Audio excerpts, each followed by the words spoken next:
Hello, everybody, and thank you for tuning in and watching the Real Short Box. My name is Donald. Gentleman below me is Jarrett. To my left is Mr. Darren, and in the left corner here is Mr. Kevin. We're going to Hey, go ahead. hi. I'm going to set some things up here, but these gentlemen here are going to get started on a few things that they wanted to talk about today regarding John Carpenter. So we're going to start off from there about John Carpenter, I assume, right, guys?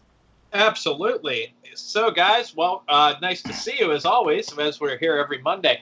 You know, what's really fascinating to me about John Carpenter is that he is one of very few people that I'm aware of that scored a majority of his films. And it's really fascinating to me to think about that. And it really adds, I feel like his scores are a perfect example of a character all of their own. And I was just wondering, like, what are some of your favorite John Carpenter scores, Jared? Well, did he do Escape from New York? Yes. Okay. Well, then that to me was my first introduction to John Carpenter. Once again, a movie I saw probably way too young, but but loved it. I remember that was like the first movie I think I watched on. I think we recorded it on a blank VHS tape off of like Showtime or HBO or something, and I would watch that ad nauseum. So I would definitely say Escape from New York had such a creepy, desolate like tone to it. Kevin, is there a score of John Carpenter's in one of his films that you prefer over the other? It's the most obvious one, Halloween. I mean, that one is just a classic. You know, this time of year, you hear that, it just gets you going. It's a very simple but very powerful theme. Oh, yeah. Good work. I'll tell you, I think all of his scores, it's really hard for me to pick a favorite one. But what's interesting is that his scores are really also products of the time they were made. If you remember when Escape from New York came out, Jared, people were really heavily getting used to or assimilating into the idea of what would you call those things? Synthesized scores. Oh yeah, Mhm. yeah. And that movie really, to me, will always kind of live in the 80s because it feels like a Nintendo game when Yep. you when you listen to some of the beats in it. But it's all of his stuff. He proved to me that you can be simple with your score and be extremely effective.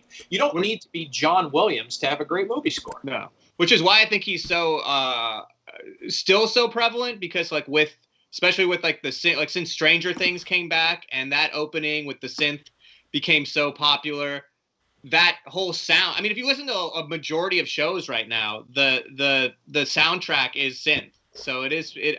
He definitely has left his mark and continues to do so, I think. Yeah, and another thing that I read about John Carpenter is he says as a filmmaker, and we're going to get into this a lot about how he blends genres, but he says as a filmmaker, he really prefers to get emotions out of people and feelings out of people more than anything else in his movies. Can you guys kind of see what he means when he says that? Like, are there any movies that kind of jumps out at you a lot?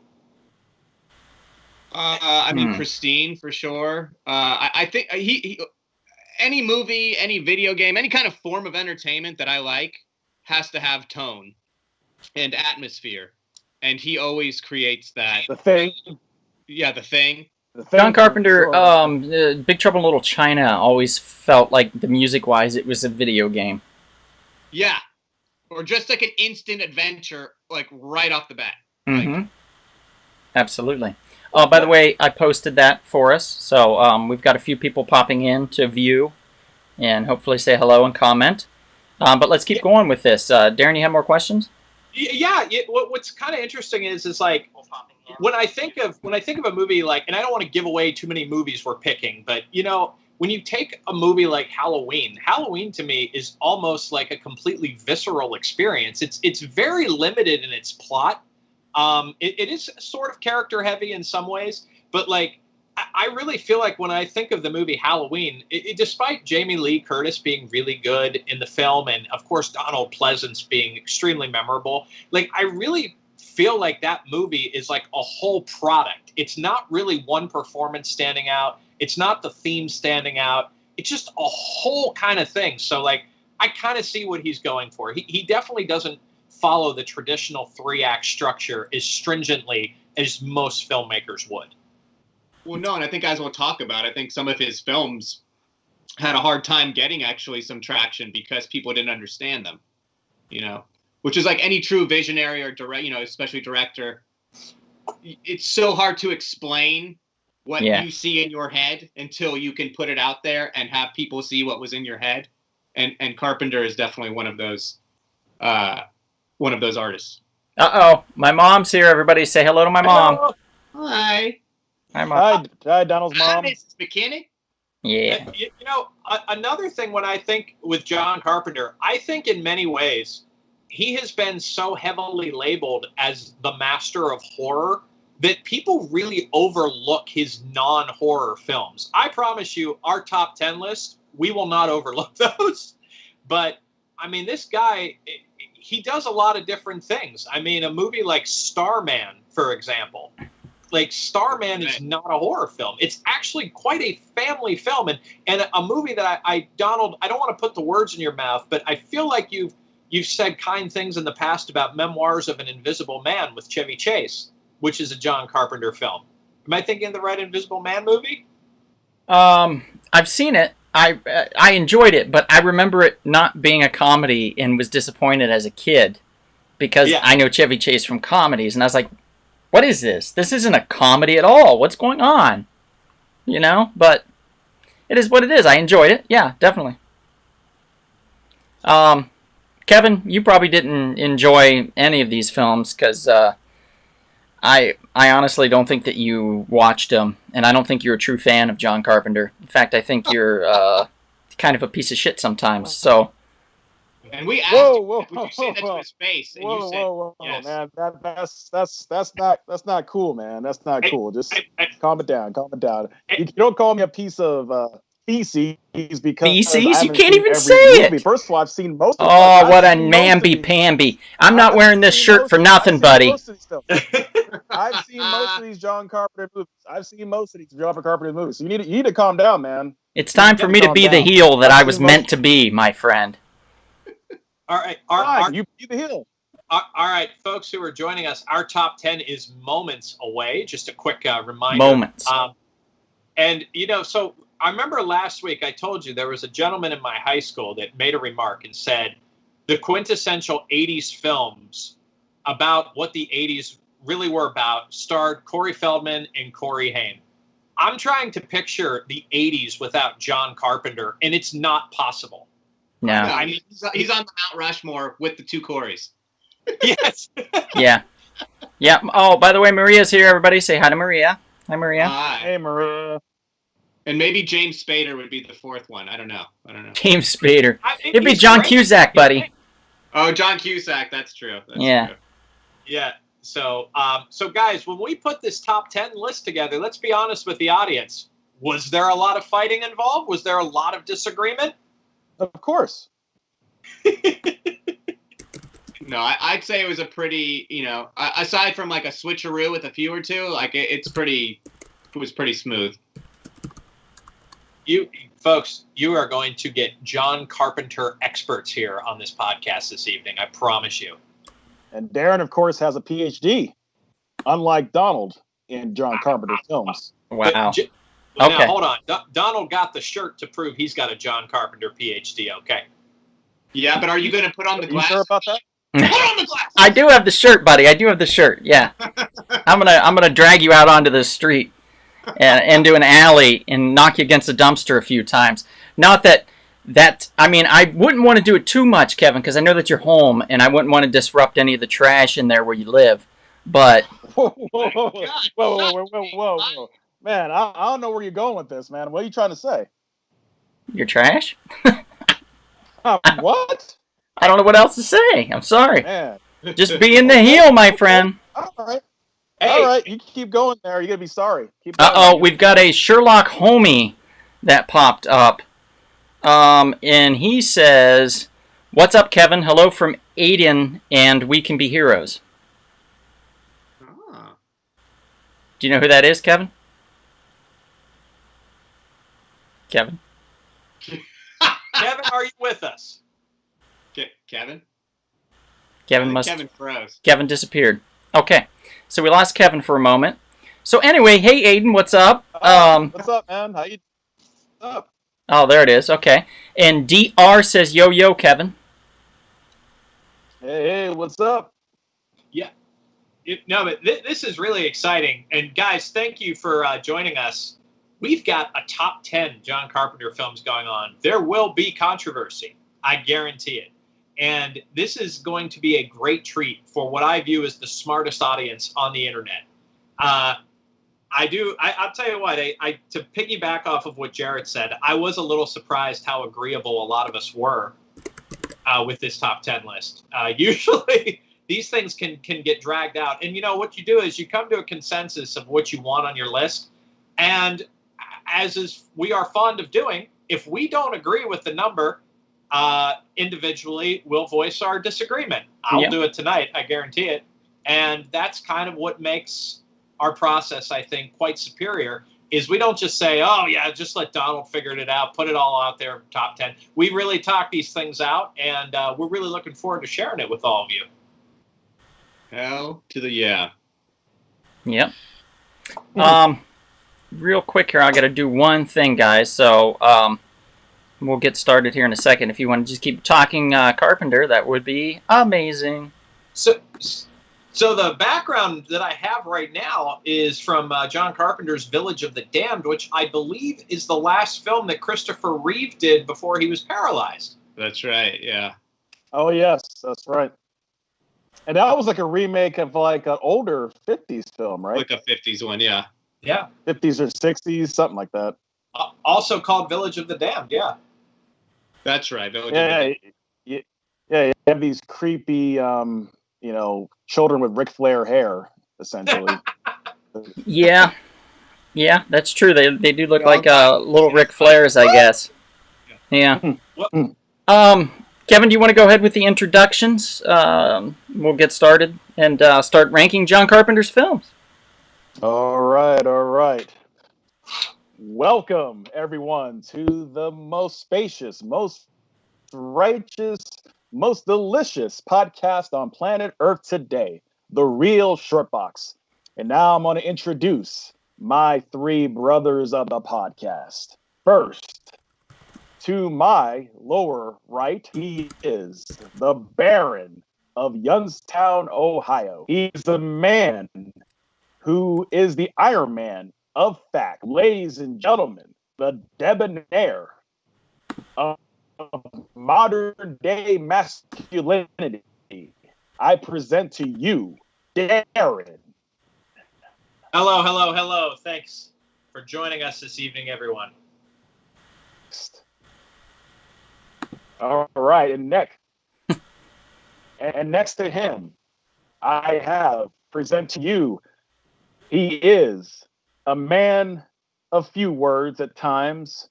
He is a man who is the man with the beard that the ladies like and men wish they had. He is a prodigious collector of Silver Age comics. Ladies and gentlemen, I present to you the original Donald. Thank you, everybody. Thank you. Always a pleasure to be here. Glad to be here. Thank you.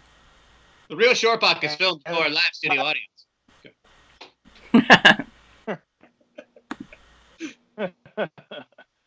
And last, but a man who is the Central Califather and husband of the year. Is a man who is the fool killer of anti-mask wearers everywhere. Ladies and gentlemen, I present to you sweet white chocolate. He is simply known as Jared. Yeah, you know what old Jarrett says, the check's in the mail. And Kevin, right. we know that you're here, but we don't care, so you don't even have to introduce yourself. Well, come on now, man. Give me some respect. Let me do my thing. Nope. Well with the audience. I'm the heel, stupid. That's you don't get to do anything else. You're not being introduced. Kevin, you're out, buddy. No one cares. Okay. All right. You know what? If that's the case, then you don't need me. Then do it. Okay. Sorry, everybody. We'll keep going. Let me just go ahead and let's get started with the podcast here. We're going to talk about ranking John Carpenter's films and go from there. Oh, you think you got a problem, huh? Hey, come on. You see, you got a problem, right? You think it's funny? Think it's funny? Think it's funny? Think it's funny? Think it's funny? Think it's funny, huh? I get to introduce myself when I want to introduce myself. I'm the Grandmaster. I'm the Grandmaster. What's my name? Who am I? Kevin! Yes, right. I'm Kevin, right? It's Kevin! Oh, what am I? What am I? Dr. Kevin, right? Right? Dr. Kevin! Yes, that's right. That's right. That's right. That's right. Kevin. That's right. Yep.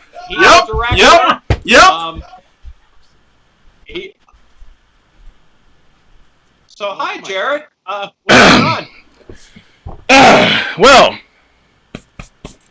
you see, sometimes you have to straighten out things before they need to be straightened out. So I apologize. You know, sometimes I lose my temper and, I just lose my temper. I'm sorry. You know, Dr. Kevin has to regulate people every once in a while. Sorry, fellas. Sorry. You all right? Did he put on the glasses? What glasses? What glasses? Dear God. Oh, the glasses. Yes. Give me a second.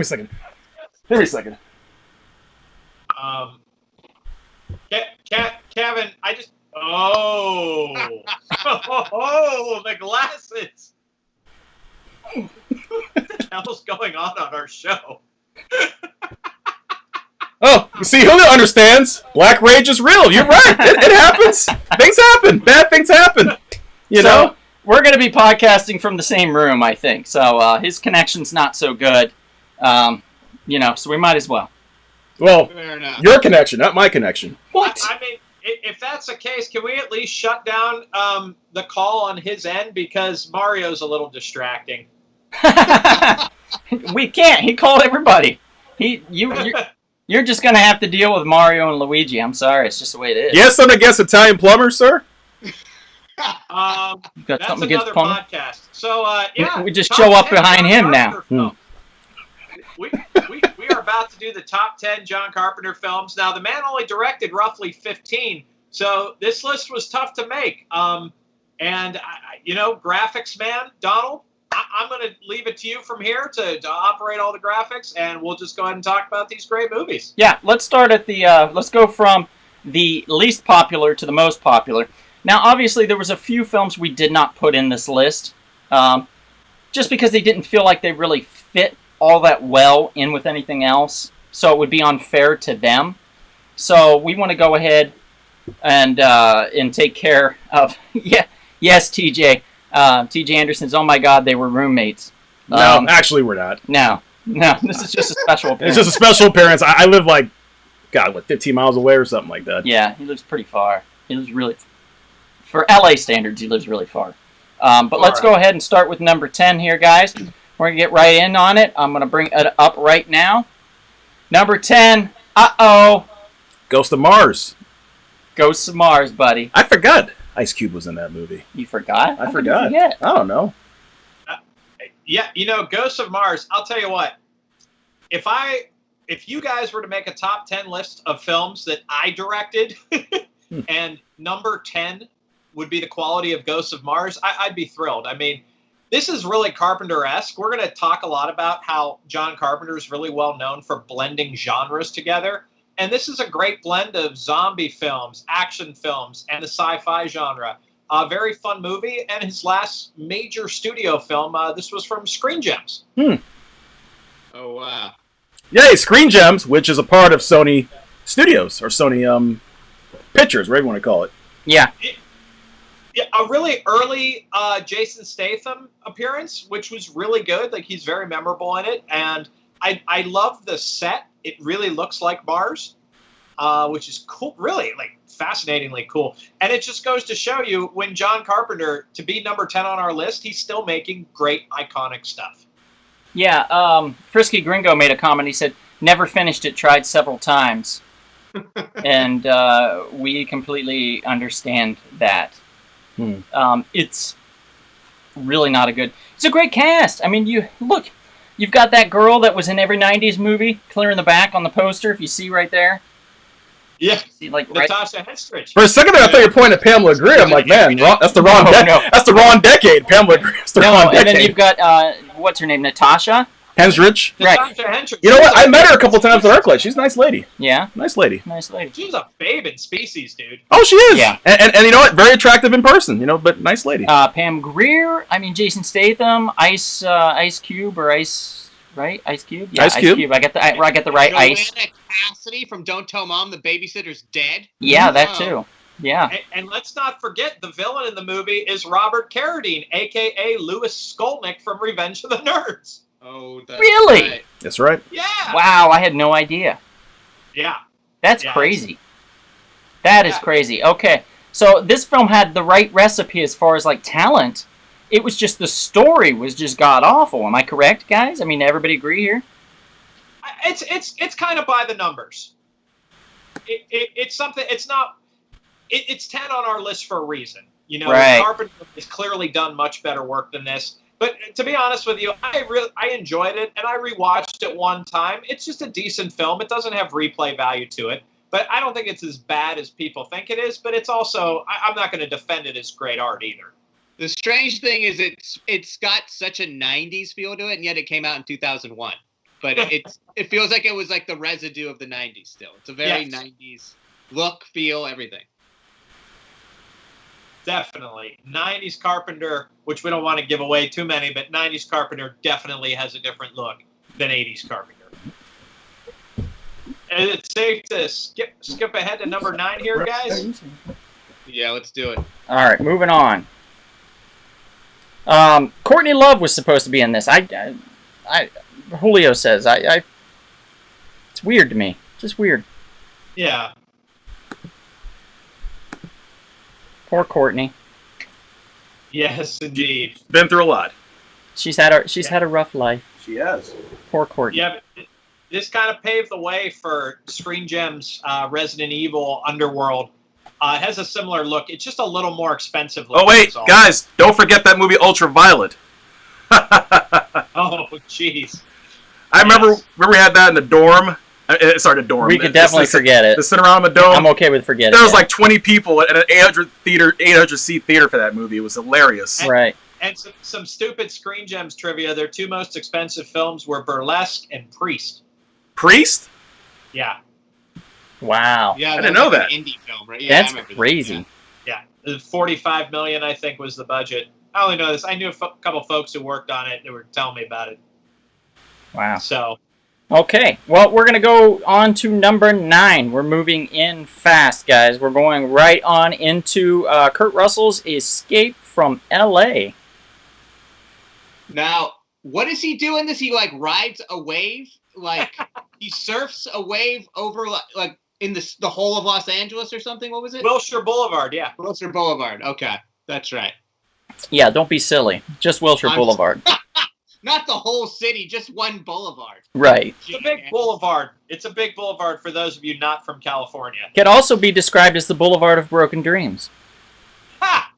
Or the Miracle Mile. Yeah, yeah.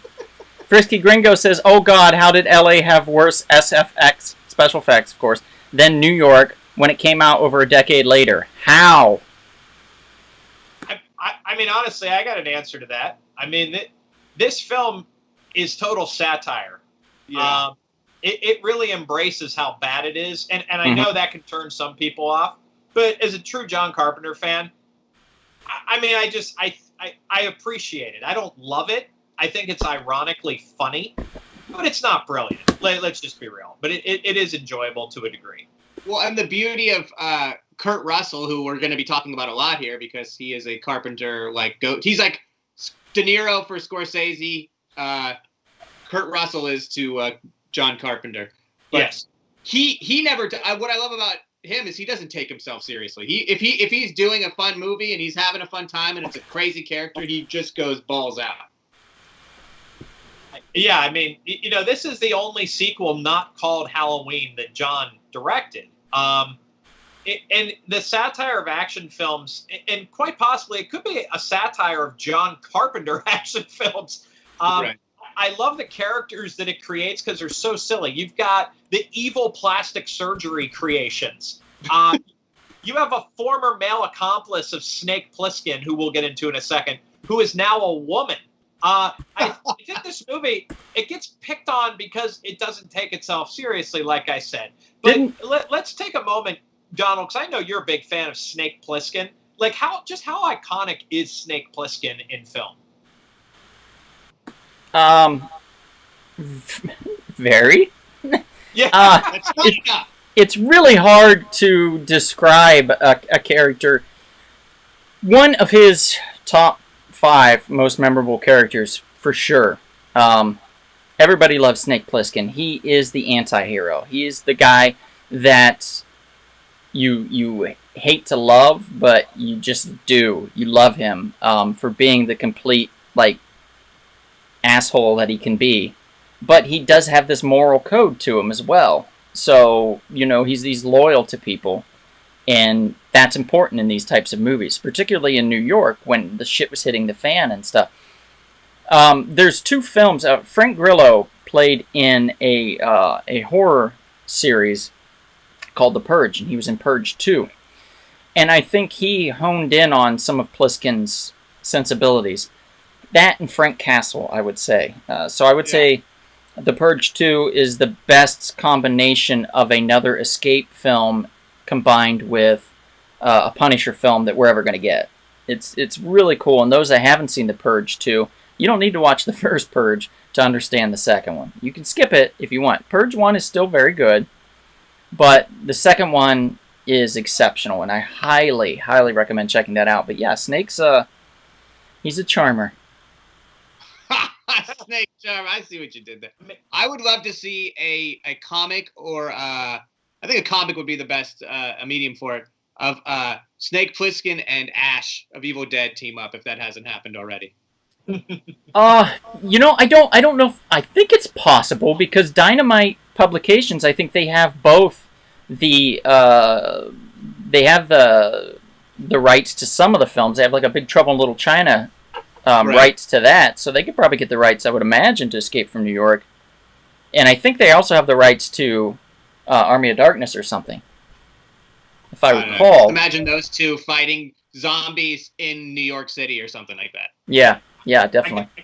I gotta say, the ending to Escape from L.A. is quite possibly the best FTW moment I think I've ever seen in a movie.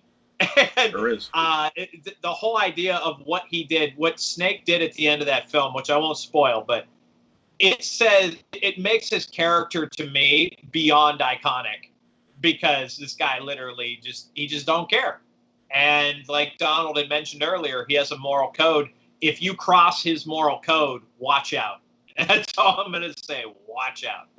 Yeah. Mom, I'd definitely skip both of these first 2 films if you haven't seen them. There's no point. I mean, this one's okay. Escape from LA is just okay. It's not perfect. It was nice to see him back in the role. Mm-hmm. But it's no Escape from New York, that's for sure. So we love Escape from New York, and we would want more of that, and we got this instead. And it is what it is. So let's move on. We're going to go to the next one. That was number 9. And then we're going to go to number 8 on our list. Sorry, I can't see you in here. It's getting kind of misty. I can't see you through all that fog. Nice. Well done there. We're going to put the fog over here in the corner so everybody can still be seen. It's a smaller picture, so that's great. Works out really well. Julio says Lockdown with Guy Pearce. So, Julio, you're right. Yeah. I watched that not too long ago. It's a pretty good film. Pretty solid film. And very Escape-esque, Snake Plissken-esque in a way. So that is a good recommendation, Julio. Lockdown with Guy Pearce. The third film, Julio says, was supposed to be Escape the World. That makes complete sense. Sure. Definitely. I could see that. Sammy says, hey guys and ghouls. What's up, Sammy? And then dad jokes, people. It looks like she's requesting dad jokes. Sammy, you missed the fight earlier where I beat the hell out of Kevin. You wish. You wished. You missed that. Wait. I got a dad joke coming from a real dad. Hey, it's good that we're doing the fog, but you guys are in LA. How come we're not doing the smog? Ah, ha, ha, ha. All right. So have we put the fog up on screen? He left. Yeah, the image is up. All right, cool. So the fog comes out in 1980. I don't have many notes for it. Really top-notch eeriness for me. I think it's actually a great Halloween movie if you're into the whole ghosts and ghouls kind of thing. Adrian Barbeau is a DJ on KAB, which my friend Alan and I have had quite fun mocking the radio identification. And this is a really rare appearance, and it might honestly be the only appearance in a film with Jamie Lee Curtis and her mother Janet Leigh in the same movie. Right. Yeah. So there's definitely some gore to the movie, which makes it kind of like, definitely like a more R-rated movie. But other than that, like, I think this is a really accessible movie for people that are not big horror fans, and you're just trying to introduce them into it. I mean, The Fog is a really cool movie. Like, Stephen King's The Mist doesn't even compare to this movie, and they're kind of a similar kind of idea. I like The Fog. I don't love it, but I like it. The Fog's never, and granted, I need to rewatch it, but when I watched it, I expected something far more sinister than what I got. I didn't expect, spoilers, I didn't expect angry pirates in Mist. And like, Hey, it's cool though. it just didn't work for me. Really? No, it didn't work for me. So high maintenance. It's cool though. I know. It's cool. I do much prefer Stephen King's The Mist, actually, over The Fog. And I think if you go back and you watch the one with, what's his name? The first Tom Punisher. Welling? What's that? Tom Welling? No, not Tom Welling. He's in The Fog, I think. That's the remake of The Fog. Is that the one you were talking about? Yeah. Oh, you're not talking about the original Fog? No, not the original Fog, sorry. Did John Carpenter do the remake? Yeah, he did a 1980 remake of it, which is the one we're talking about. Oh, the Tom Welling one was later. Yeah, Later. And I don't know if that was The Fog. Was that The Fog? Yes. Okay. All right. Well, I've never watched that one, so I don't know at all. But I'm talking about the Mist, which is the Stephen King one that he did with the guy that played the Punisher. Thomas Jane. Thomas Jane. Thank you very much, Jarrett. Yeah, played Thomas Jane played in that, and they did the Mist in color, which was a mistake. But Frank Darabont, who directed it, went back and corrected that mistake, and there is a black and white version, and it is far more terrifying to watch in black and white. So those that have seen it in color or haven't, I recommend watching it either a second time or for the first time in black and white. It's very good. And Mom, if you haven't seen this one, I think you would very much like it. The Mist in black and white, the one with the Thomas Jane acting in it. It's a very good film. And Marissa Gay Harden Marissa Gay Harden? Thank you. Yeah, she's in it as well, and she's phenomenal. She plays a She is. Bible-thumping kind of a crazy lady, which is really cool.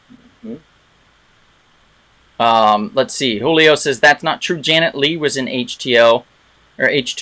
Arm Fall Off Boy says, Halloween H2O had both Jamie Lee Curtis and Janet Leigh opening scene.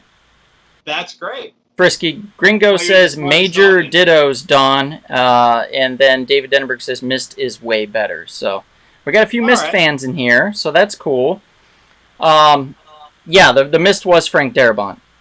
Yes. Yeah, I think I said Frank Darabont, didn't I? You did. You did. Yeah. And also Darabont, of course, Shawshank Redemption. Shawshank Redemption And the Green Mile. First season of The Walking Dead as well. Yep. And The Majestic. Yeah. We can play this all day. You're in good hands with Frank Darabont. Julio says, Tom Atkins, after the sex scene with Jamie Lee Curtis, Tom finally gets her name, also proving once again Tom Atkins is the man. Tom Atkins is the man. That's true. He is the man. And The Mist does not have Tom Atkins. I can confirm that. Frisky Gringo says, Battle of Condensation, Mist is greater than The Fog. Yes, we did get sidetracked. So The Fog is angry pirates inside of a hazy day. in a hazy night, and you can't see them, and they swashbuckle their way into your hearts, literally. So Pirates of the Caribbean. What's that? Maybe. Sorry. I said so. It's Pirates of the Caribbean, basically. Basically, Right. yeah. Now, Yeah. imagine you put Johnny Depp's character in the fog. How that would have worked out if he came out of the fog. If he came out of the I'll fog, tell you, I'm going to cut your heart out because I love the rum. I'd be like, what? What? Why? Why is this happening? All right, so let's go to the next one here. That was number 8. So we're going to go to number 7. Number 7 is a fun one, I think. Actually, number 7, to me, it should be higher up on the list. But you know what? We got to go with what we got to go. It's a consensus here. But I very much enjoyed this film, surprisingly so. It is extremely violent in some instances, but also extremely funny also. And I think a lot of that humor has to do with the James Woods character in that film. Whatever happened to James Woods? Jesus, that guy went off the deep end. He went off the rails, like, hard. Yeah. But in his day, he was badass. I used to love James Woods. Yeah. And now the cool thing about this movie is it has Nobody Does It Like Cheryl Lee. Ooh, Cheryl Lee. Oh, whoops. Not the cake lady. Cheryl Lee. I love Twin cake. Peaks, right? Yeah. Yeah, Vampires is fun. It also has a Baldwin brother in it, which is rare. I mean, there's not too many movies with Baldwins in them. besides the main one. I mean, they're all over the place. They were like rats at one point. They just multiplied. You know, Vampires. Okay, first off, I love the soundtrack. John Carpenter did, and one of the recurring themes in all my notes is how John Carpenter blends genres. This is an action, western, horror vampire movie. And Carpenter thrives, of course, when he's blending all these things in. James Woods, like you said, is great. The whole idea of the Catholic Church hiring vampire slayers is totally absurd. But, you know, we Catholics, you know, we like the idea that deep inside the Vatican, there could be a vampire hunting group. I mean, the church is like 2,000 years old. And it's a story, in stories like this, which Carpenter's really good at these types of things, he really kind of gives you this whole feeling of like, what supernatural or paranormal secrets are inside the Catholic Church? This is just completely crazy conjecture, but it's very fun. I love the style. It's very gory. Uh-huh. Mm-hmm. And it's really kind of, I didn't expect to like this movie so much. It really blends action very well with horror, which Carpenter was one of the true like pioneers at doing. Like he kind of popularized slasher horror and then learned how to blend it with action. Action, horror, and comedy, they all blended so perfectly together in this. Sammy says, ooh, a piece of candy, and then she goes Family Guy. So I know she's talking about James Woods. James Woods. Because they had James Wood High, I believe, in Family Guy at one point. And Julio says, didn't all the Baldwins die in the South Park movie? I think he might be right. They may have all died in the South Park movie. Justifiably so. Yes. Oh, jeez. Good Lord. So basically, and for those of you who are still fans of James Woods, just in my humble opinion, he's become quite a professional Twitter troll. Oh, God. Yeah, he's terrible. Yeah. But watch him in The Onion Field. That's a hell of a movie. The Onion Field. Yeah. I don't know about that one. What do you think? Yeah. I'll check it out. Field? All right, we'll check it out. We're actually going to go watch it now. So. All right. See you later. See you later. We just get up and leave, and we're watching The Onion Field. No, we're not doing that. Okay, so moving on. Oh boy, guys. We went from number 7, Vampires, to number 6, and let me tell you what. This is controversial. This one is a treat. And it's controversial that it should be higher on the list, in my opinion. It is a goddamn treat. And it should be. I agree with you for once that it should be higher, but it isn't. Donald, can you hurry this up? I came here to chew bubblegum and kick ass, and I'm all out of bubblegum. Remember when I got that wrong and I was like, I came here to kick bubblegum and chew ass, and you guys were like, what? And I was like, no, I don't. Made 1,000 shirts and tried to sell. I really don't want to chew ass. I don't. No, I don't think you do. You never chewed donkey before? It's not good. Yeah. Yeah, sorry, Julio. I know that I knew you'd probably be upset with this one. But again, it's a group consensus. There was some things we had to do here. Kevin had to do actually to get this high up on the list. So, obviously we have a picture of Roddy, Hot Rod, Roddy Piper, in the scene where he puts on the glasses and he's like, "What the shit?" And everything says obey and stuff. This film was so far ahead of its time. Yep. The chew bubblegum and kick ass thing, that was improv by Piper. Mm-hmm. He actually Roderick did not. They did not give him that line in the script. So when he walked in, he just did it, and they laughed. They thought it was perfect. They were like, "I think we're going with this." And it's iconic, that line. And it's very iconic. And It's yeah, iconic. This film is I think this film has become a legit cult classic. Absolutely. Absolutely. It's a legit cult classic. I have the Special Shout Blu-ray special edition. I remember when you got that.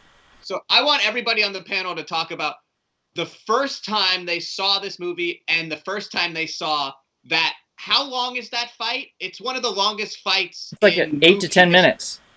Yeah. I'll just go first real quick. I remember renting that with my brother and us watching it and being like, "Oh, this is awesome. Oh, this is really good. Oh, wow." Yeah. Wait, yeah, and they just kept going on? fighting. They just kept I fighting. have to go to the bathroom. Are they still fighting? Like, Yeah, it was it's like the really good. longest fight ever. And it was so realistic, too. It was very realistic. Like, they're just beating the hell out of each other. Just bam, bam. I was just like, wow, it's like a brutal street fight, like, being filmed. Well, and it did make you want him to just put on the goddamn glasses, too. You're just like, Right. for a second, Right. is it worth this? Well, this is a rare example for me. If you're a filmmaker, there are certain rules that you either follow the rules or you at least know what the rule is and then break it. This is a fight. The first time, Jared, I saw this, I was like, meh. And then I was slowly getting irritated at the length. But it irritated me to the point where it was long enough that I eventually found it funny. And I'm like, this is what this movie is. It like hit me over the head like a ton of bricks. This movie's supposed to be kind of stupid in many respects. But don't confuse that for it not being brilliant, because it is brilliant. But it's also so stupid. Well, yes and no. The fight's actually very metaphorical if you think about it, because he's trying to. It's almost like the Matrix in a way. It's kind of like I'm trying to open your eyes to something, and you refuse to just please just no. It's kind of like the back and forth until you finally. Oh, I see what you're talking about now. I saw So this. he's like, you can take the blue pill, or I could just keep punching you in the face. Right. Yeah. Which would be a red pill. That makes sense. This whole scene actually was reenacted in a Trader Joe's near me, but it was with masks just down the street. You don't say. I do. So a couple just quick notes on this movie. I to piggyback off Jared, this is an iconic like cult movie. There's a lot of relevance to what we're going through today in the information age with a current pandemic. I mean, if you've seen the movie, the idea that you're being controlled by others, told not to question, just sit back, consume, and obey. They Live, Mom. The movie's name is They Live. One other thing is that Carpenter found out about Roderick during, I think it was WrestleMania 3? Probably. Yeah, I think it was WrestleMania 3, and he was like, I think we found our lead. Which is funny, because then he wasn't in any other Carpenter film after that, was he? Not that I'm aware of. Nah. No, and he was legit like jacked in this movie. Like, Yeah. This is back when Roddy was like, I mean, he was big. Like, that dude was working out hardcore. Because of his lack of acting chops, it's kind of why he's perfect for this movie. Mm-hmm. I don't think you want like a top shelf thespian to do a movie like this. No, he was really perfect casting for that character. You're right. I don't want to spoil it, but I mean, it has been out forever. But the way it ends too is pretty not your standard Hollywood ending too. No, Nope. no, not at all. It's a really good film, guys. It is a top-notch B film, I will say. Yes. Yeah. A top-notch B film. Now we're going to start diving a little more into A territory. And we're going to go to the next one here. Well, in this case, I say A+ territory. A+ territory. We are moving from They Live and going to... Well, we just need to get out of here. Let's escape. To my home state. Escape from New York, guys. At number 5. Escape from Albuquerque, New Mexico. Oh, you're from New York. Oh. Yeah. Enrique, that's fine. Enrique came in a little late. No problem, buddy. We appreciate you coming here. Yeah, appreciate it, brother. David Denenberg says Ultimate Warrior would have been better. Really? I don't think Ultimate Warrior was around at that point, was he? No, he was around. Was he? Yeah, he just came in. He just came into the. He was in WCW, maybe. No. He was in Texas, and then he just came into WWF around that time. No, they picked the right guy. Rowdy, you can't beat Roddy Piper for this movie. He was a perfect choice. Escape from New York. Kurt Russell, when he was, he basically got his career started, as a child actor in Disney films. And I feel like John Carpenter, in many ways, really elevated Kurt Russell to a new level of stardom.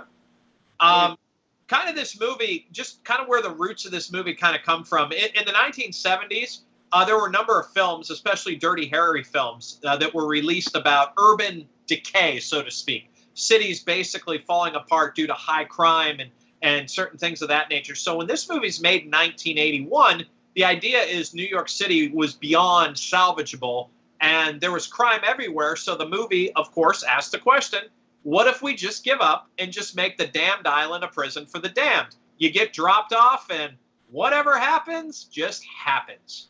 Mm-hmm. So Louis sent me a message, and he said Snake Plissken was the inspiration for the look of Solid Snake from Metal Gear. Oh, yeah, absolutely. Yeah. That makes perfect sense. Yeah. Makes perfect sense. No doubt. Good note there, Louis.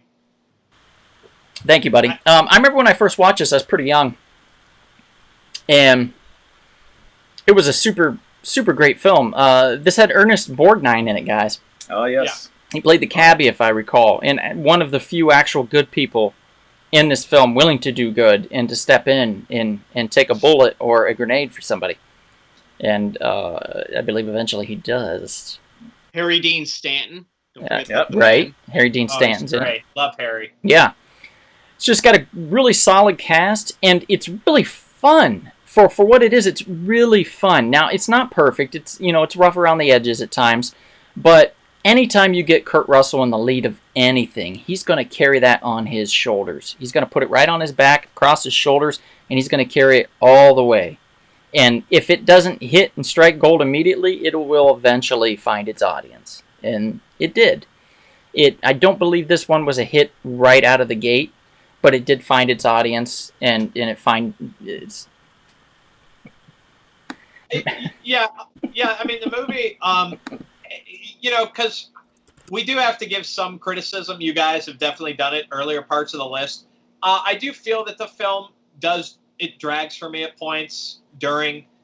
It's clearly very dated, obviously, at this point. But you kind of have to really put yourself in 1981 when this movie came out. And the kind of flash and flare of this film was clearly, I don't think, had never been seen, if at all. These dystopian movies that you see every summer twice or three times, they were really not frequently made in the 1980s.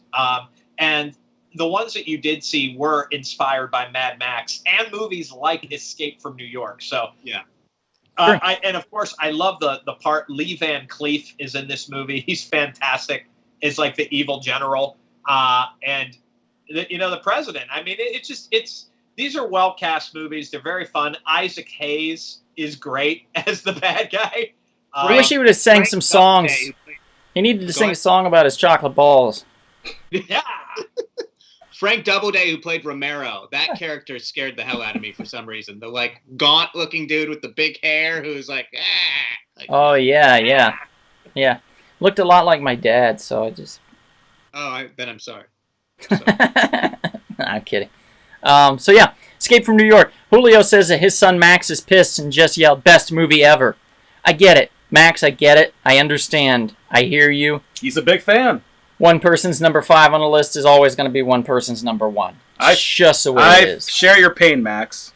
It could have been higher up on the list, but however, we had a few arguments It's your fault, Darren. A couple of us got into a headlock each other, and there was some titty twisters involved. And let me just say, crosses. Yeah. my nipples feel fine. So You can't talk to a kid like that. I wasn't talking to him. And also, too, I mean, to be fair, on the other side of this, if you think that this 5 should be number 1, just think of how good the 4 movies are ahead of it. Yeah. Yeah. Well, we're going to move on to the number 4 right now. Let me bring it up. Number 4 on our list. Now, guys, this is our controversy right here. This is going to... This is either going to make or break you, and I got a feeling it's going to break a lot of people. Mm-hmm. And here we go. Number 4 on our list, Christine. Number 4. Sorry, Julio. Stephen King's Christine, directed by John Carpenter. Now, real quick, before we get into it, Pete says Carpenter and Russell had a falling out when Russell made Escape from L.A. instead of collaborating with Carpenter in They Live. Really? Interesting. I did not know that. David says, get excited for Christmas Chronicles coming soon. Yes, David, I am excited for that. They're making that sequel with Goldie Hawn having a bigger role, which I'm totally stoked for. Sammy says TMI. Thanks, Sammy. Julio says, Max says Assault on Precinct 13 better be number 1. Ooh, uh-oh. Uh-oh. Get ready to be disappointed, kid. Max, you're not going to like us here. You're not going to like us at all. Jarrett, you should be happy you don't live in town, because that kid he'll hurt you. He'll dress as Snake Plissken and come for you. I think Christine is a great film, though. I loved Christine when I saw it. I will say I said this on the last podcast. It's the movie that, as a kid, when I watched it, I thought that if you bought a vintage car, it only played vintage music of that time, which makes total sense to a 7-8-year-old. Yeah, right. No, that's reasonable. I would have thought that too. Yeah, it totally does. I guess. For me, like Christine, this is one of Carpenter's stronger scripts that he's had to work with. A lot of Carpenter movies are very visceral. They're meant to be experienced, and they're just kind of fun. Like Christine, to me, is kind of a deeper movie, a little bit of a, let's say, kind of an escape from what he usually does. There have been a lot of movies where the teenage guy parks in a car with the girl he loves. This is the first movie where the guy parks with a girl in the car he loves. I think there's just great imagery here of false idolatry. It's a perfect example, too, of the high school hierarchy that you don't really see anymore.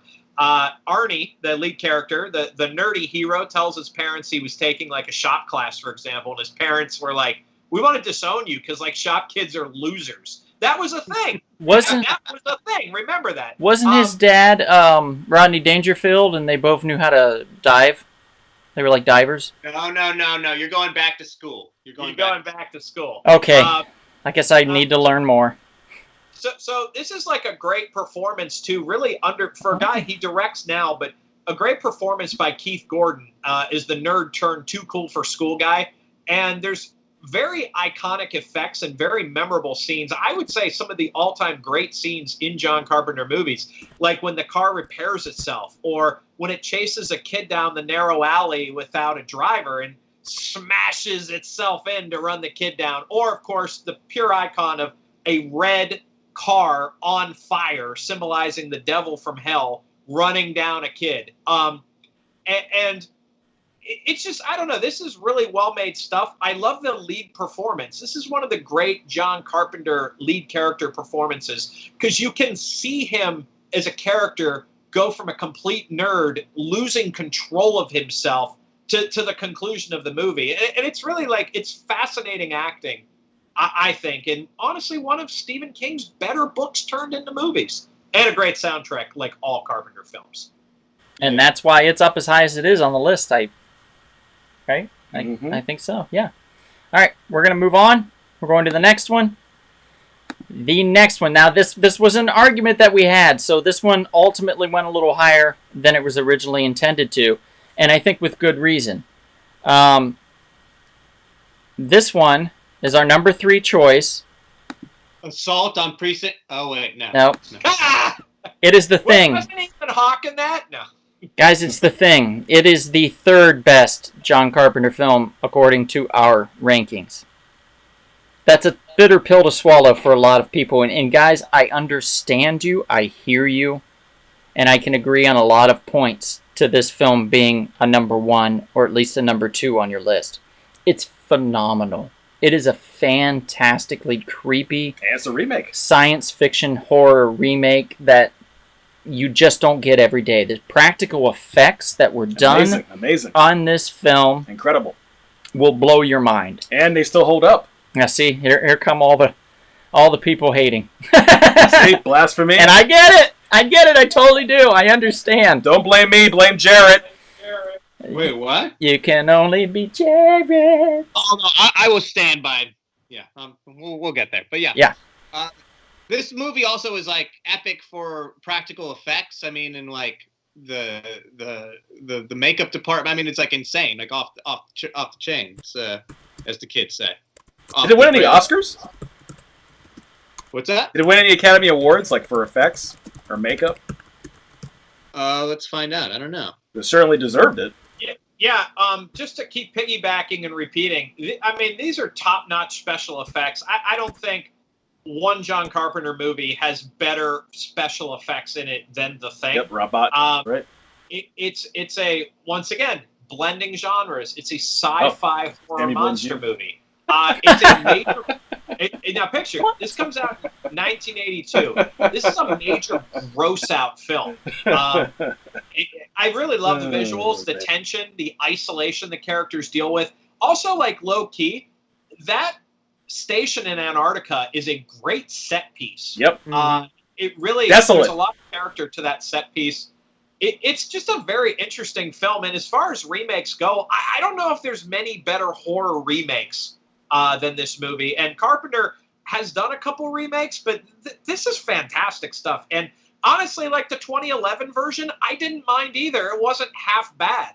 Knowing that you have to go to Howard Hawks's and you have to measure up to John Carpenter's. And remember, like I said, this came out in 1982. Just picture 1982 seeing these kind of effects. And plus, I bet you don't look at white dogs the same way anymore after watching a movie like this. Let's talk about the real villain in the film, gentlemen. Diabetes. We're talking Wilford Brimley. Didn't he just pass You get recently? your blood sugar checked. You get it checked off. And there's no Yes, that's exactly it, Jared. Perfect. He did just pass recently, Kevin. God rest his soul. Poor Wilford Brimley. We here at the Real Short Box love Wilford Brimley. Wilford Brimley. I believe he was in his 40s when he did Cocoon, and he was acting amongst people in their 60s.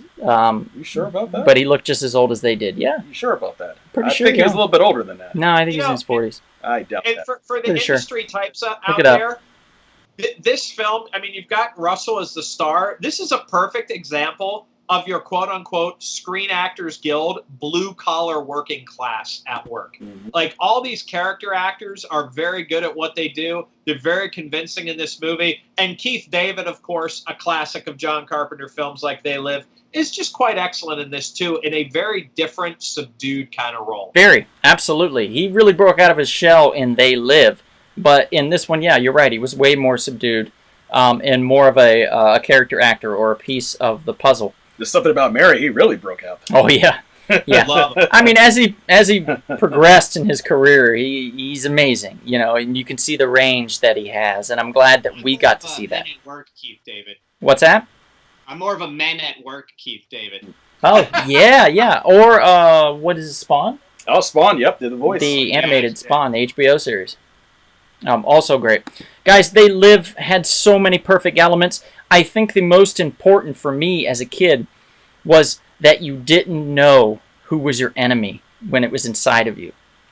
Anybody could have been a suspect, and anybody was. And in fact, they did an homage to it in an X-Files episode in Season 1, I believe, of the X-Files, where Fox Mulder and Dana Scully went to an Antarctic location, and there was a little parasite thing that got thawed out, and it got into one of them, and they didn't know who was infected. I remember that. Yeah. Yeah, And that actually, I saw that before They Live, or not They Live, The Thing. I saw that before The Thing, so I didn't know that there was I was just like, this is an amazing episode of The X-Files, and I loved it. And then somebody was like, that actually was kind of an homage to, and I was like, no shit.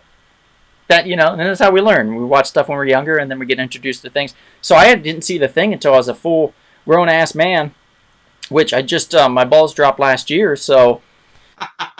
it's, all this stuff has been introduced to me. Yeah. Pete says to check out the game Among Us. Frisky Gringo says Requiem for a Dream, Keith David. Oh yeah. Okay. Oh yeah. Oh god, creepy. That's the movie. That's the movie you only watch like once every 10 years. That's a dark movie. And Maria says The Thing is John Carpenter's favorite John Carpenter movie. Just saying. And, okay, Enrique must have looked it up. He said Wilford Brimley was 50 in Cocoon. You see? Yeah. I bet when he was filming it, though, he was 49. But still 50 and everybody In else his was like 40. 100 and he looked 100. Yeah, exactly. That's the whole point. He looked old as shit. So we're moving on from The Thing. We're going to go to our second favorite John Carpenter film here. Here we go. Guys, let's Here we make go. more anger And- out of our audience on this one. Drum roll, please. Do we have a... There we go. Kevin's doing a drum roll. Darren's doing a drum roll. Bringing it up. And... Can't find it. Hey! There it is. And here we go. Boom.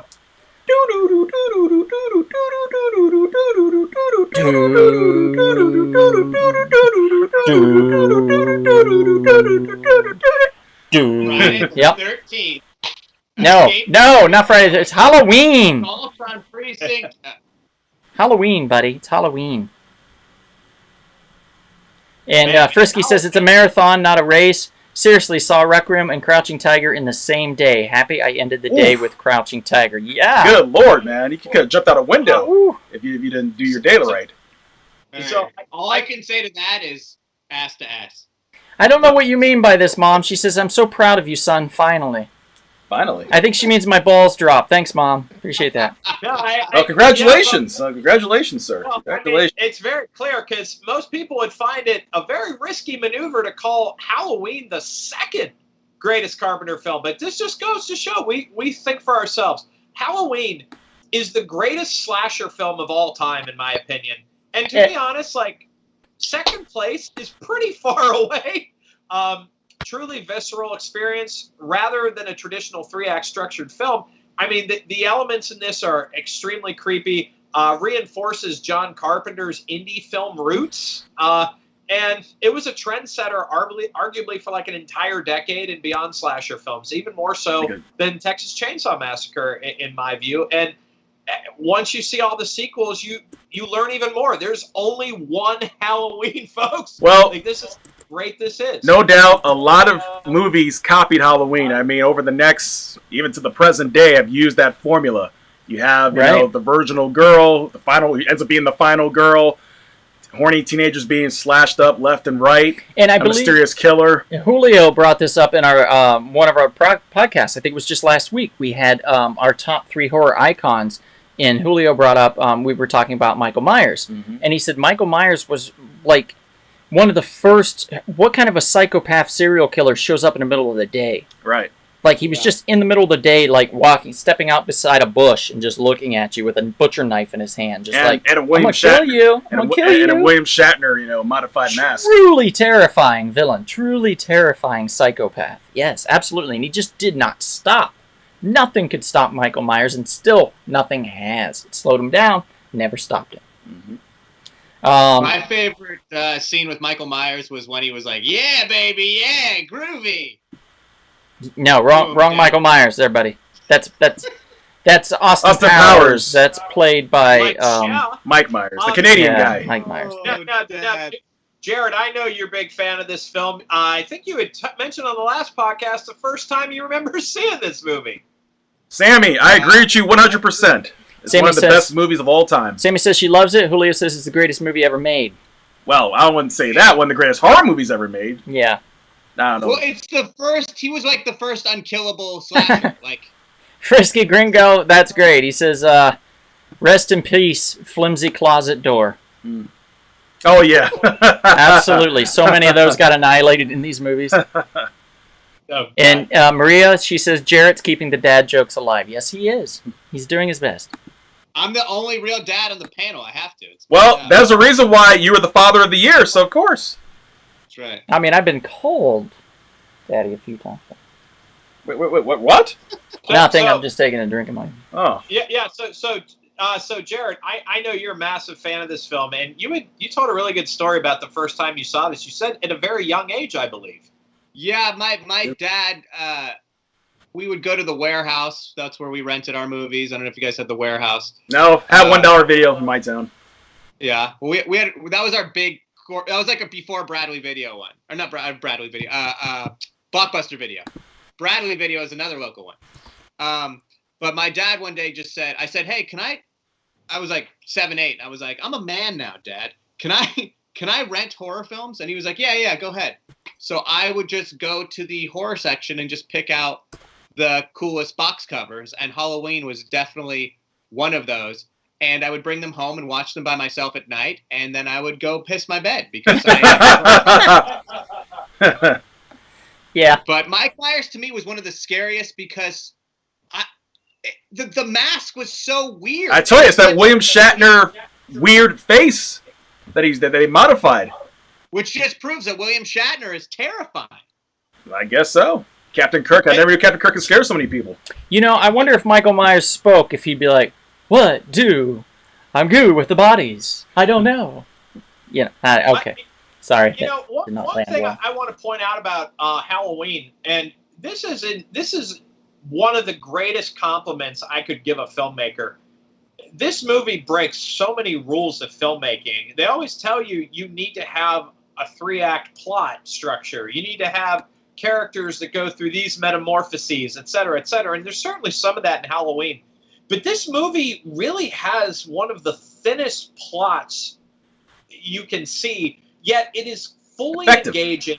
It is 100% effective.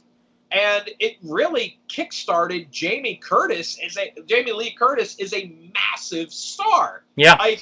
I'm just blown away because if you don't have those plots, the plot that most people traditionally work with, you have to rely and be so skilled in all the other areas. And it just blew me away that a film of roughly $300,000 or $400,000 can do something like this. I mean, it's just, I'm not even a horror fan. In fact, I despise slasher movies. I love Halloween. Halloween is fantastic filmmaking. Well, that's the other thing that's great about this movie. This started a trend where you see in the serial serial killer's point of view. You know, you get like the subjective point of view with the camera shots. You know, you hear the heavy breathing. You're seeing his point of view of how his vantage point before he comes in for the kill. Right, which provided a new layer of terror, really. Yeah, and creepiness is like, oh my goodness. Yeah. You see him breathing heavy through the mask. And, you know. And Pete just mentioned when Carpenter first presented the film at USC, they said the film was a disaster and wouldn't do well in theaters. Well, some highbrow people. What do you expect? Of course they're going to say that. Well, hoity-toity bitches. Of course. Look what happened. The same thing happened with The Thing, though, too. I think The Thing was a box office failure, I think. Yes, it was. A lot of Carpenter's films were failures, yeah. It's amazing that he actually got as many films done as he did. Right. It really is. But I think people saw the craft behind it and the work and the passion that he put into it and was like, this isn't that guy's fault. This is amazing. He's like 10 years, cult film. Cult film. Yep, 10 years cult film. All right, so we're going to move on from Halloween, and we are going to go to the most quotable John Carpenter film. The, in my opinion, funnest John Carpenter film. By far. Assault on Precinct... Nope. No. We're talking about, we're all going to get in some big trouble in Little China. That's what Jack Burton says, jackasses. Well, he didn't say that, though. No, he didn't say that. This film to me was such a fun experience. One of my favorite movie experiences.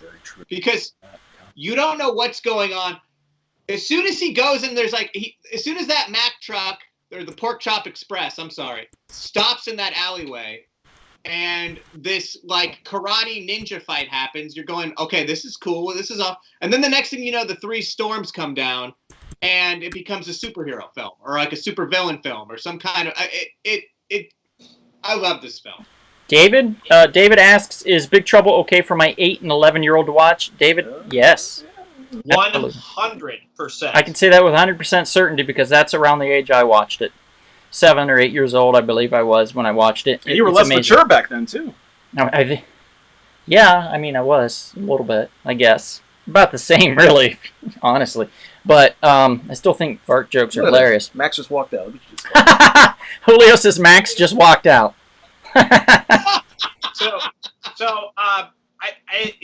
It would be great if my parents were on here, as they would back me up on this. I, at the age of 6, could quote this movie back and forth. This was the first movie I actually fell in love with, and Carpenter does a lot of similar things in his movies that we've discussed.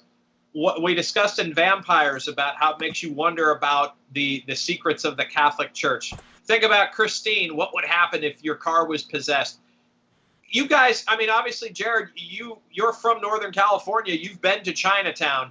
Yeah. The idea that Chinatown is just a facade for this deep world of sorcery, magic, it just, we all know this doesn't exist, but it really makes you wonder what if it did. Great martial arts fantasy here. Like, I mean, to blend martial arts and fantasy, because you remember these action scenes in 1985 are mind-blowing action scenes. The way that they choreographed all the fights. And also, too, you really see that John Carpenter has a great book-smart intelligence for film, making Kurt Russell sort of like John Wayne, but with a big mouth. These like moments where like Kim Cattrall is like, "Are you going to kiss me, Jack?" And it's very Ingrid Bergman from Casablanca. Like this guy, and these are the best set pieces John Carpenter's ever had in a movie. And it really takes you into something. And honestly, like too, the supporting actors like Victor Wong, Dennis Dunn, all this is like fantastic supporting casting right here that gets overlooked quite a bit because Kurt just rules the screen. Right. If Kurt wasn't a movie star, this movie definitely made him a movie star. Well, somebody pointed out too, it might have been Kurt Russell. I think it was on the commentary or something for the movie. Jack Burton actually is not the hero of the film. It's more the sidekick guy. Yeah. Who actually wins fights and defends people. Jack Burton is always screwing things up, ruining, getting them in deeper trouble, or literally at one point knocking himself out with brick and mortar from shooting a gun in the air while the final battle is happening. Yep. So which is fantastic. It's kind of amazing that the hero is actually not the real hero of the film. Did you know they originally were going to go with Don Knotts in this as Jack Burton, and they decided to go with Kurt Russell at the last minute? No way. No way. No. But that would be amazing, right? That would have been amazing. Don Knotts is the original bumbling idiot. You know, he's been doing that for ages. Don Knotts would have been, in my opinion, he would have been just as perfect as Kurt Russell was, minus the charm. Although I will say Don's probably pretty charming in some aspects. He just didn't get to flex that muscle all that much. Julio says real quick, Max is 9. He watched Big Trouble in Little China at the age of 5. So David, again, that should tell you that it should be fine. Sammy says, I'd argue with that, Kevin. We don't know what you're talking about, Sammy, so you'll have to elaborate. Pete says that Big Trouble in Little China influenced the creation of Mortal Kombat. I can agree. I said Raiden originally. Oh, Raiden, for sure, yeah. And he said Shang Tsung as well. Enrique says, okay, yeah, I take back my earlier comment of what I do love this movie. So, Frisky Gringo says they saw it when he was 4. And Julio says Kurt Russell chose not to play this movie straight. Well, that's perfect, Julio. He chose correctly. My mom loved this movie. And my mom, I believe, is the one that introduced it to me, so thank you, Mom. David Denenberg says it made $11 million domestic. That's correct. It was a failure. Julio says it's all in the reflexes. Sammy says Yeah. lies. I don't know what she's lying. We're lying about. We're always lying with Sammy. Oh, my God. Mr. Furley says Julio. So, yes, definitely Julio. Frisky says used to wear out the VHS seeing Wang run upside down and doing flying sword play. That really showed part of his heroics, his acrobatics. He really was the hero in this. He was the one that wanted to rescue his girl when she was kidnapped. He wanted to go get her, the Chinese girl with green eyes. They just happened to take Kim Cattrall as well. And Kurt Russell was kind of like, ooh, Twitter-pated with her and thought she was cute looking. And he was like, yeah, I'll join. Let's go. Yeah. Now, like, I'm kind of curious from the audience, like, what they think overall of our top 10 list. Well, real quick, Sammy says that lies about my maturity level. You're probably right, Sammy. David says, I think it's perfect time to watch it. We'll wait on Halloween a couple years. I agree. Wait on the movie Halloween a few more years. Definitely introducing the Big Trouble in Little China this month, David. Totally agree. There's not a girl with green eyes. Yeah. Let us know how it goes, too, by the way. We were curious at how it's going to go with your kids. If they love it, hate it, got scared by it, whatever. Just keep us in the loop. Sammy says, also, will you and Maria go to Idle Hour with me again? Yes, Maria, or Sammy. Trivia night there? We will. It's not for trivia night. We're trying to get her a date there. There's a cute guy. Oh. And it's going to happen. It's going to happen. Yeah, no, I'm kind of, yeah, I am, once again, I'm real curious what our audience thought of our top 10 list. I mean, this is clearly, this is one of those lists that when we put it together, this is just literally from the real Short Box. We were not reading other people's research. We were literally reacting gutturally to what we like as a film. Gutturally. Because most people I know would probably find it sacrilegious not to put Halloween at number one. Yeah. But hey, look, I mean, we react the way that we do. We enjoy what we do. And I will stand by Big Trouble in Little China as Carpenter's greatest film. And that's all I've got to say about that. Yep. Kevin loves swordplay, apparently, according to Julio. I don't know what that means, Julio. Oh, I think we all know what that means. It does have something to do with urinals. Pete says he agrees with the top 3. Might rearrange those myself. Understandable. So, that makes sense. You could put, like, The Thing at number 1 and then follow up with Big Trouble or Christine, or not bring Christine in. Whatever you decide to do. That's the 4th one, if I recall. Yeah. Julio says, yes, you do, Kevin. So, you obviously know what swordplay means. But with that, I mean, if guys, go ahead and shoot out some comments really quick or questions before we wrap this up. We're going to be closing this out soon. Enrique says, from what I saw, I like the list. Enrique, you can click on the replay at any point in time and catch the beginning. Enrique, if ever there was a live podcast to click to replay the beginning on some things you missed, you are definitely going to want to do that with this one.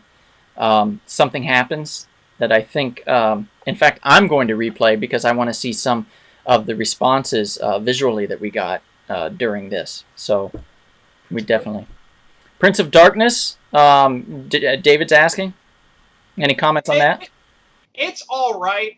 Actually, Dennis Dunn, who plays Wang Chi in Big Trouble in Little China, is actually the lead in it. It's all right. It kind of falls into, so people call Carpenter the master of horror.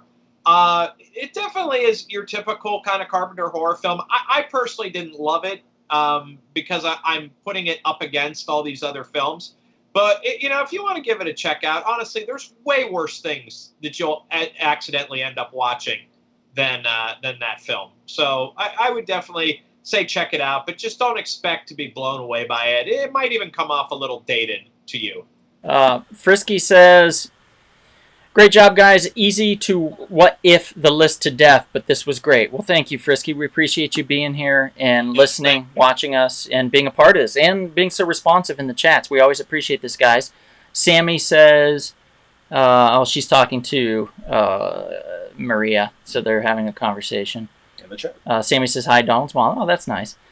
Pete says, which character would you like to play from all of Carpenter's films? Michael Myers. I mean, if we're talking, are we talking the lead? If we're talking the lead, Michael Myers for me. It's definitely going to be, for me, it'd be Jack Burton, hands down. No other character I'd want to play than Jack Burton. Yeah, I'm going to go with McCready from The Thing. Interesting. I'm going to go with the lightning guy from Big Trouble in Little China. I always thought he was the coolest guy in the world. He was pretty I cool. have his action figure. Okay. Dude, I love Lightning. Lightning is amazing. That's his name, by the way, Lightning. Yeah, there's lightning, thunder, and rain, correct? Yes. Yeah. Yes. Yeah. Lightning was the guy. I thought that guy was the coolest thing in the world. Well, when thunder like turned into one of those Cabbage Patch dolls and then exploded, I thought that was pretty amazing too. That was such a great scene. Yeah. Oh my god. Frisky says, "In the mouth of madness generally creep me out." Frisky, I agree. I watched this about, I'd say 5 years back with my buddy Matt, and I'm going to say that a lot because my friend Matt Hilton introduced me to a lot of horror films. He would come over pretty much almost every night during October, and we would watch a different horror film. It was just something we liked to do, and I always enjoyed having him over to do that. Unfortunately, this year it's a little rough. We can't exactly do that, but I would like to virtually do that with him a little bit. You know, Kevin and I have both been testing. We're both negative here, and you know, we've been pretty much quarantined, and so we're able to sit in the same room. But you know, with Matt, it would have been a different story. So maybe virtually we could do that. And I would like What to. about Mario and Luigi? Right, Mario and Luigi also. They've They've been tested. Hopefully they've been tested. But Mouths of Madness I found to be incredibly disturbing and incredibly confusing. But I think hopefully I'll enjoy some more Lovecraftian type horror watching Lovecraft Country, which I am actually doing with Maria right now. And I think I've just finished episode 8, so we have 9 and 10 left. And then we'll be finished with that. That's interesting, by the way, Frisky. If you haven't seen that, Lovecraft Country is very good. Maria says she would have rearranged the top 5, but am otherwise all right. Julio says Assault on Precinct 13 is a great watch. Austin Stoker and Darwin Jostin are amazing in it. Julio, I've never seen the original. I've only ever seen the remake with Gabriel Byrne, I believe, in that. So if you think it's worth it, I'll go and check it out. Thank you, Pete. The Shape. That's what I would be. TJ says, what other piece of media, book, graphic novel, etc., would you want to see a John Carpenter take on? That's a good question, TJ. Let's pick another Stephen King novel that hasn't been adapted yet. I think he could do a good job. Yeah, another Stephen King novel. What would you choose? Dark Tower for me. That's a good choice. I don't know necessarily that that's more fanciful for me, so I don't know. Of course, Big Trouble in Little China is kind of fanciful as well, so that actually is a solid one. It also blends genres too. Yeah. Yeah, I think I'd like to see his take on Chew. That'd be interesting. Yeah. I've been going through that lately and enjoying it, and it's just be specific so they know what resonates. Chew is a comic by Layman? Gilroy and Layman, right? And they basically wrote a story where this gentleman, when he eats food, he can tell where it's from. He can taste what it went through. So he starts working for the FDA, which is the strongest department anywhere, and starts having to eat human flesh to help track down people. So it's kind of frightening. It's out there. And creepy and amazing. And chicken is outlawed, by the way. So people go to fried chicken houses, like in back alleys illegally. So it's really cool. And I think that Carpenter would have a lot of fun with that. Oh, yeah. So great question, TJ. Let's see. Pete says Rowdy Piper from They Live. He'd like to play that character. That's smart, Pete. That would probably be my second choice. Oh, no. Julio says he's the Duke of Newhall, A#1. We know that, Julio. We know that. Sammy says, have you guys watched The Haunting of Bly Manor? Not yet. Waiting to watch that. I would like to watch that soon, actually. Hint, hint, wink, wink, Maria. Maybe we get together and watch that at some point. But I think we're trying to finish up Lovecraft Country first. Chicago Rob. Hey, Rob, making a comment in here. Did we get Starman and Memoirs of an Invisible Man? We did briefly mention both of those films, Rob. Both great films. Darren made a comment about me enjoying Memoirs of an Invisible Man, which I very much did. Just wasn't funny like I expected it to be, which is what threw me off. But I like to actually go back and watch Memoirs of an Invisible Man. I did watch Starman recently. It's just as great as it was to begin with, but definitely a completely different type of genre than what we're talking about here for Halloween time. So these two just didn't really make the cut. Invisible Man, it was close. We were thinking about it, and then we're like, let's just leave this off for now. It's one that deserves its own type of discussion. Julio says Assault on 13 was a trash remake. Pedro says Maximum Overdrive. That was Stephen King's Coke movie. It was great. Yeah. Very much enjoyed it. Angela says it's gross sometimes. Yes. Yes, it is. Like That's not a bad suggestion. Julio says Carpenter should get an episode of Mandalorian. Oh, that's interesting. Man. I'm glad agree, you yeah. asked that question. I'm about to tell him. All right. Evan says nighty night, boys. Night, Evan. Thanks for tuning in. Angie says I hate that part. I love chicken. Angie, I love chicken too. Actually, I love fried chicken. I love all kinds of chicken. Evan says he loves swordplay. Yes. Or Julio says Evan loves swordplay. So him and Kevin can cross swords together sometime. That's disturbing. Let's see. The Chew. Yes, Angie. Definitely the Chew. Great idea, by the way, and I think they should do it. David had a question. He said, what's next week? So, Well, what's next week? I thought this would be an interesting topic. You know, all those Disney cartoons that we grew up with had dark origins, so I figure it'd be fun next week to discuss the real original dark stories behind all of our favorite Disney cartoons like Cinderella and Snow White and Pinocchio. You'd be surprised how the story really ended. yeah, I think Kevin and I have been talking this over. He's super excited to present this to everybody, and we're super excited to dive in and do some research for you guys. We've actually started on it. It's quite fascinating. We were talking about that before the pod. It's some scary stuff. And speaking about pods, Darren, yeah, go ahead. Oh, no, I just say real quick, we may very well have a resident Disney expert on our payroll. Oh, We yes. can definitely go into this stuff. Oh, yes. In a level that you will see nowhere else. Oh, yes. I'm sure this Disney expert that we have on the payroll, I'm sure she has a PhD. She could definitely break it down. Yep. Grimm Brothers, that's correct. That's part of it. Sandy? Sorry, Donald, I just had to Pardon sneak me. that in. Larpy, no problem. David says, hopefully no conspiracy theories. No, none that I'm aware of. No, none Cinderella at all. was disgusting, Sammy. We've already Yep. talked about that. Dark Disney shit sounds cool. Thanks, David. Never cross the stream, says Julio. Somebody mentioned earlier that they said that Big Trouble in Little China was like a Ghostbusters in a way, and that's true. And I can't remember which one of you guys said that. I'm sorry. It's buried a little bit in the chat. But thank you for that. Angie says that she read Chew as well. So, Angie, great taste on that. Wow, I'm surprised. Great taste on the chew. Not that you have great taste. Not that you have great taste, Jarrett. But that you read it, and that's great. That's awesome. We should talk about that sometime. And with that, guys, we're going to have to wrap it up. We've got to get going. Thank you for tuning in. Thank you so much. This was great again to have such an active chat and have everybody in here talking and discussing. We very much appreciate it. Next week, Dark Disney is going to be awesome. It's going to be something that's truly terrific, or terrorific, if you would. Horrific. It could be horrific as well. You can find us on YouTube, of course. We're live here. We put our podcasts up on here. You can find us on our other podcast avenues. Gentlemen, would you mind? We're on Spotify. We're on Stitcher. We're on Spreaker.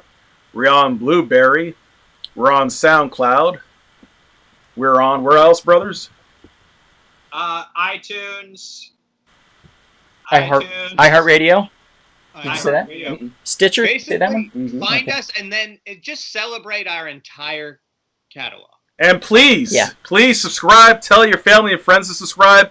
Check out our older pods, like our history pods, which are very popular. You know, History of Image, History of Dark Horse, History of EC Comics, which is another good one to watch or to listen to at this time of year. Yeah, and real quick, I'm getting a few more messages in. PH Disney said TJ Anderson. That's a great thing to say.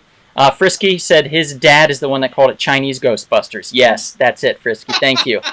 Angie says it's actually Chew is at their library. That's awesome. And Angie, they have an app that Maria introduced me to where you can actually download the digital version. And I have an Amazon Fire Pad tablet It's perfect, and you can bring it up, and it's really cool. Thanks, Pete. Thanks, Pete. You guys all did a great job here tonight, so thank you for tuning in. Thanks, Maria. Thanks, Frisky. Thanks, Maria. Thanks, Julio. Enrique, thank you. Kevin is bi-weekly, yes.